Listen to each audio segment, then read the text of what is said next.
Kementerian Kesehatan harus membenahi ini semua. Tidak fair kalau hanya disalahkan kepada tenaga kesehatan dan juga OP ya, karena mereka sudah bekerja keras. Tapi soal perundungan jelas itu salah dan kalau menggunakan BPJS di rumah sakit ada diskriminasi atau tidak. Ini tugas pemerintah gitu loh. Untuk melakukan pembiayaan tidak boleh efisiensi di bidang kesehatan itu tidak boleh, apalagi di dalam mutu pelayanan. Jadi Saudara, Konsil Kesehatan Indonesia menyesalkan peristiwa perundungan di media sosial terhadap pasien yang mengeluhkan pelayanan kesehatan. Ironisnya, sebagian pelaku perundungan tersebut adalah tenaga kesehatan dan pegawai rumah sakit. Konsil Kesehatan Indonesia berharap para tenaga kesehatan lebih bijak menggunakan media sosial dan menghindari pernyataan yang bisa melukai dan menyinggung pasien dari masyarakat.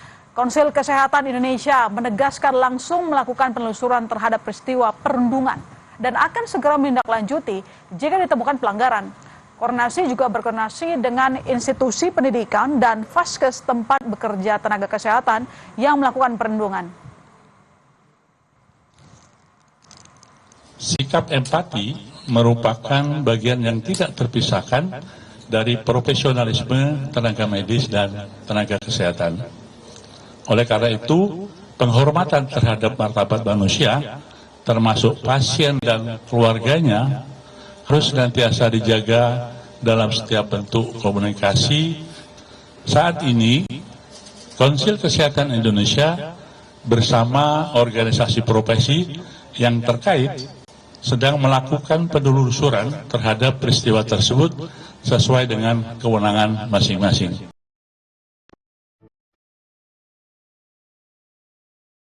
Tak kunjung mendapat ruangan di rumah sakit. Seorang pasien pengguna BPJS Kesehatan mencurahkan isi hatinya di media sosial. Namun unggahannya tersebut justru mendapat tanggapan negatif dari sejumlah orang. Bahkan, di antaranya adalah tenaga kesehatan.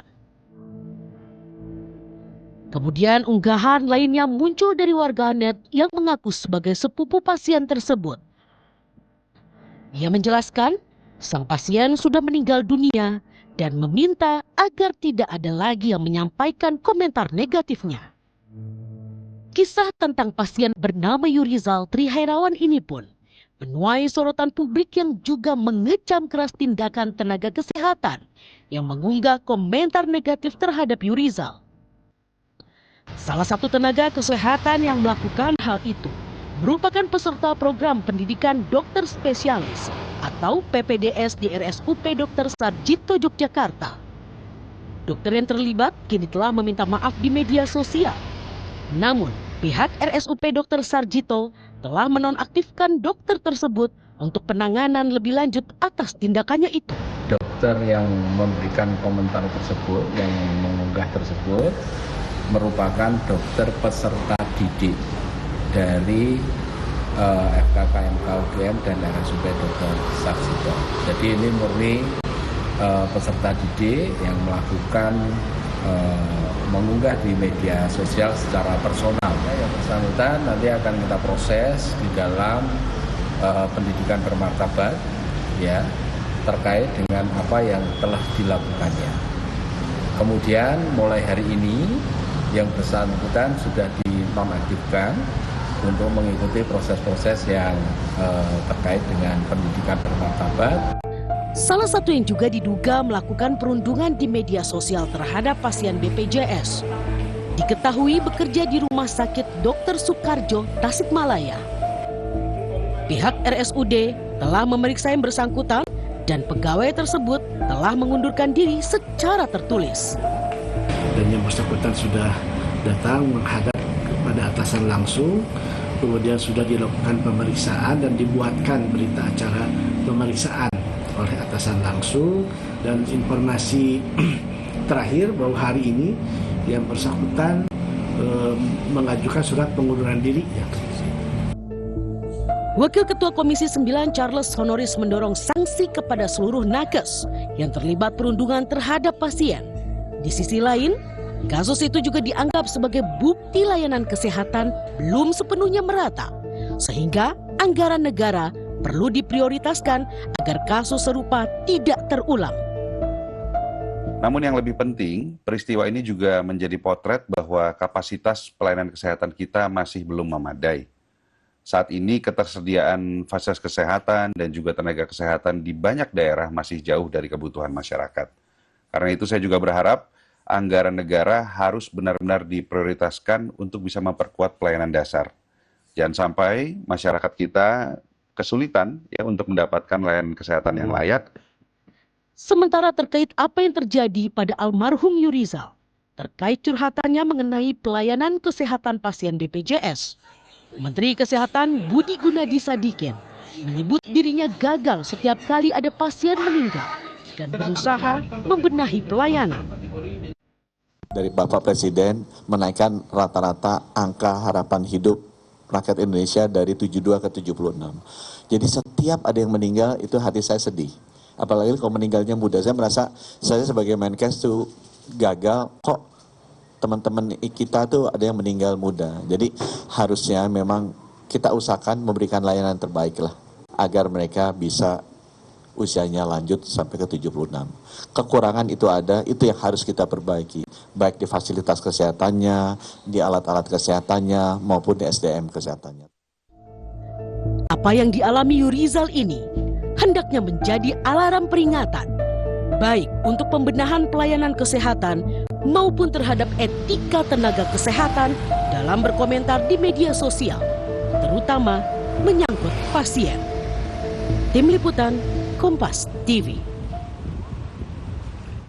Pasien BPJS yang mengeluhkan pelayanan kesehatan justru mendapat perundungan di media sosial. Ironisnya, sebagian yang bersikap nirempati justru adalah tenaga kesehatan atau pegawai rumah sakit. Mengapa ini bisa terjadi? Ada apa dengan pelayanan kesehatan kita? Kita akan bahas bersama Ketua Umum Pengurus Besar Ikatan Dokter Indonesia, Slamet Budiarto, dan juga Menteri Kesehatan Kabinet Bayangan Irma Hidayana. Selamat malam, Ibu Irma. Selamat malam, Pak Slamet. Selamat malam. Selamat malam. Ya, saya ke Pak Slamet dulu. Pak Slamet, sejumlah komentar disampaikan oleh tenaga kesehatan yang dianggap merendahkan pasien BPJS Kesehatan begitu.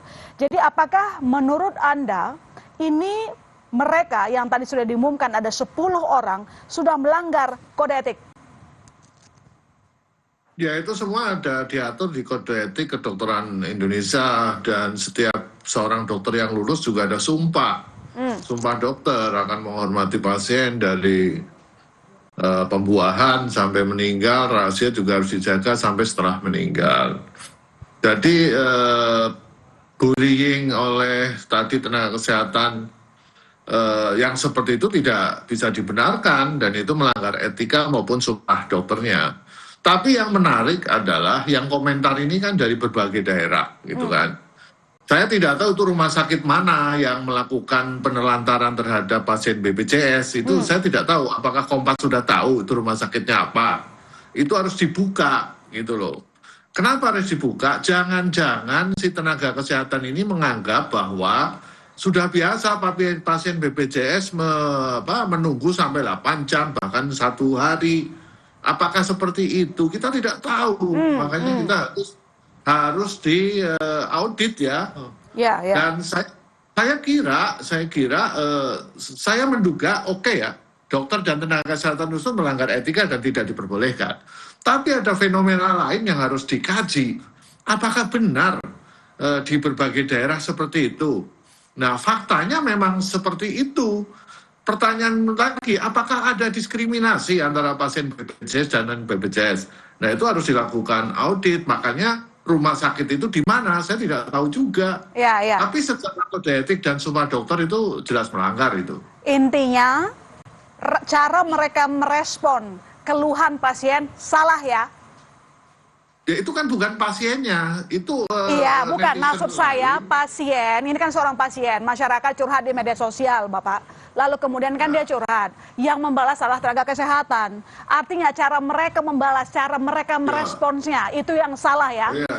Oke. Bukan salah, tidak boleh. Harusnya tidak boleh sama sekali harusnya. Baik, sekarang saya ke konsen Anda tadi. Saya ke Bu Irma. Ibu Irma, Anda melihat ini cuma masalah perilaku individu tenaga kesehatan atau sebenarnya ini sudah masalah di sistem kesehatan? 8 jam tidak dapat ruangan, Bu Irma. Baik, terima kasih. Kalau menurut saya ini refleksi yang luar biasa ya. Kita berempati turut berduka cita atas peristiwa ini dan juga terhadap keluarga korban. Saya ingin menarik bahwa ini merupakan ada yang salah dengan sistem kita gitu ya.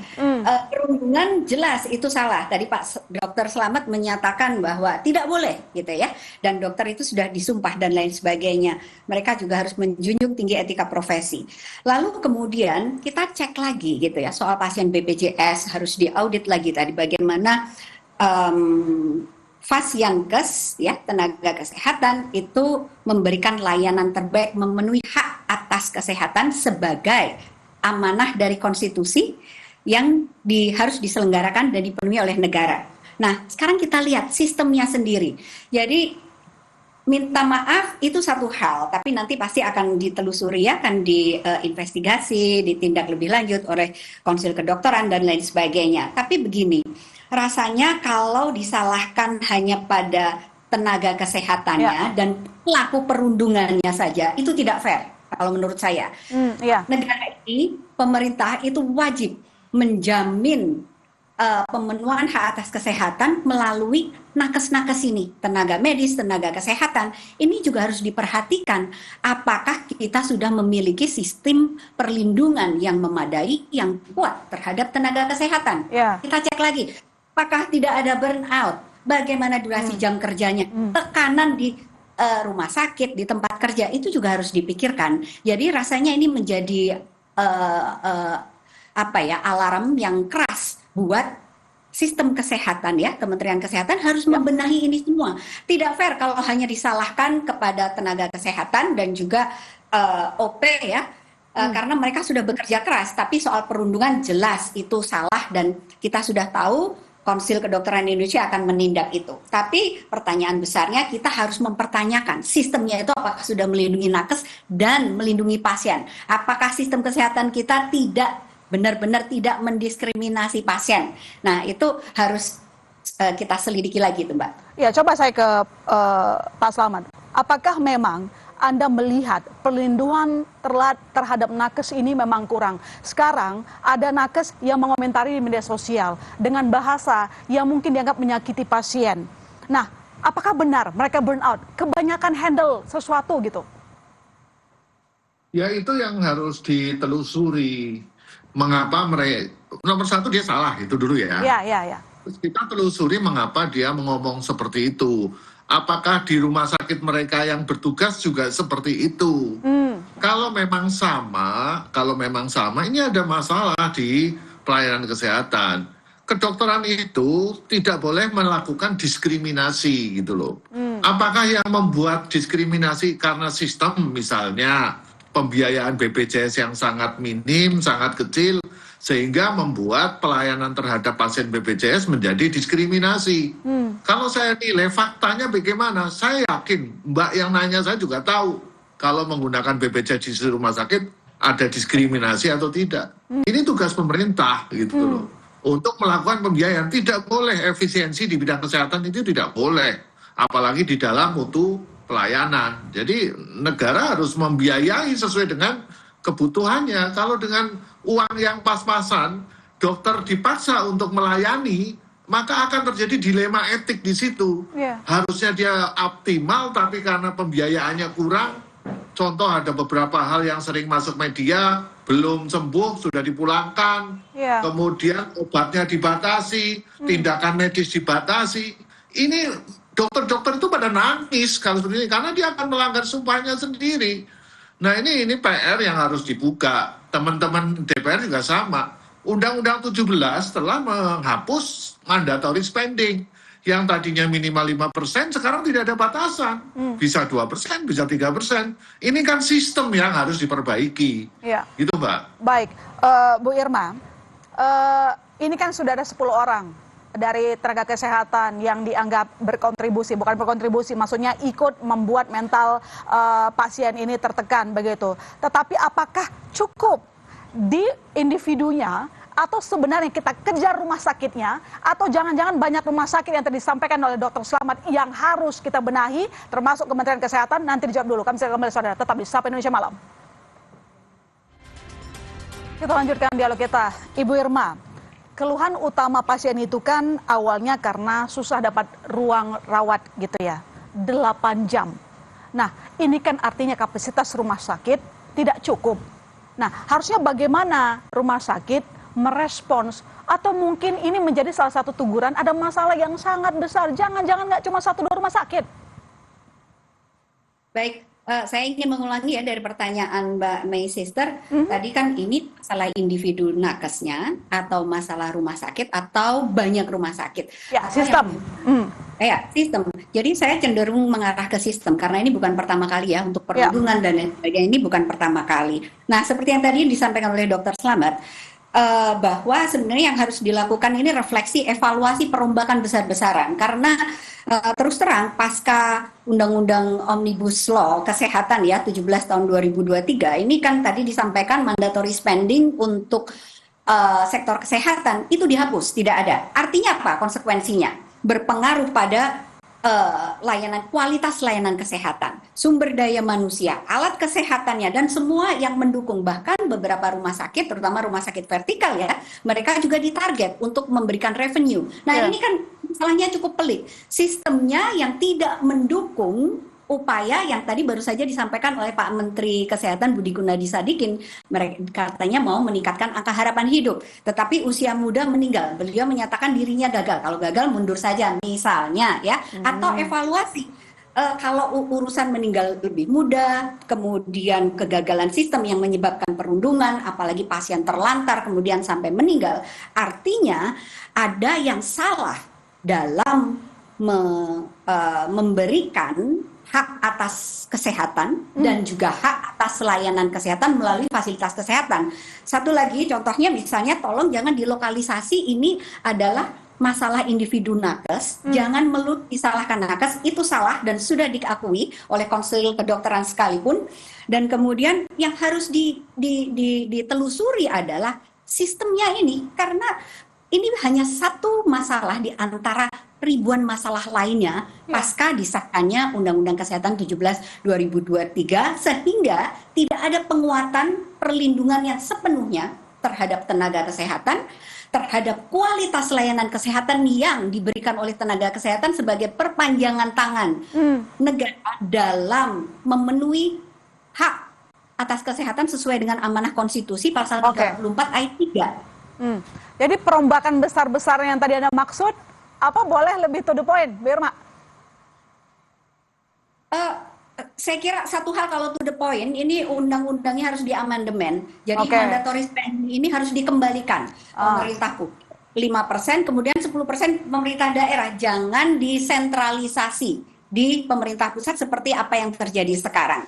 Rasanya itu dan harus mendengarkan rumah sakit daerah, kemudian organisasi profesi, konsil kedokteran, kolegium, itu harus didengarkan semuanya. Karena mereka itu yang secara langsung akan terlibat memberikan layanan kesehatan terhadap seluruh warga negara Indonesia. Oke, baik. Saya ke Pak Slamet. Pak Slamet, kalau kita lihat di sisi lain, sebenarnya kan juga banyak curhatan dokter begitu ya, yang mungkin mengeluhkan beban kerja. Tadi juga kita mendengar bagaimana Menteri Kesehatan bilang ada yang kecapean gitu ya Pak.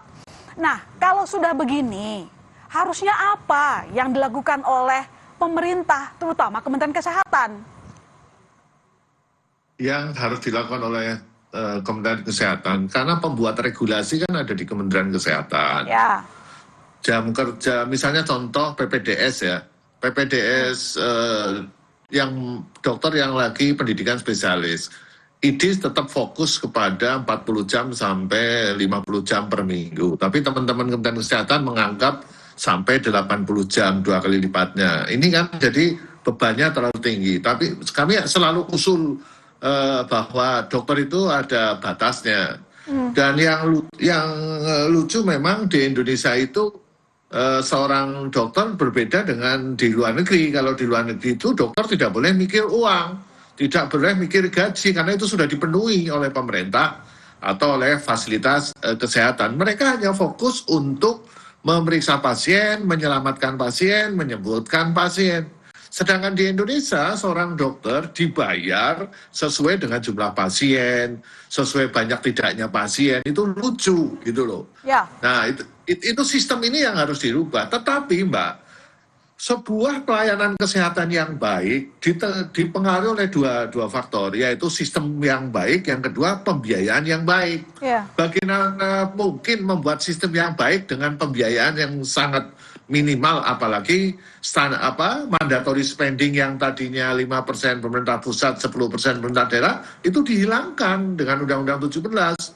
Dan saya kira saya setuju untuk dilakukan amandemen, untuk dirubah lagi. Kalau perlu naik, PBB itu mensyaratkan minimal 15% dari APBN.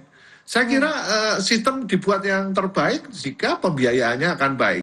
Dan saya mewakili 220.000 anggota ini, kami miris. Kami dipaksa melakukan pelayanan kesehatan dengan pembiayaan yang sangat minimal gitu loh. Ya. Dengan waktu yang panjang gitu loh. Nah ini menurut kami harus segera dirubah, duduk bersama stakeholder tadi yang diusulkan Bu Irma itu sangat bagus sekali. Ya, artinya Anda juga setuju jangan sampai kasus ini cuma dilokalisasi sehingga berhenti di masa individu. Padahal ini ada sistem yang harus segera kita perbaiki. Terima kasih Dr. Slamet. Terima kasih Ibu Irma telah bergabung di Sapa Indonesia Malam. Saya sehat selalu ya.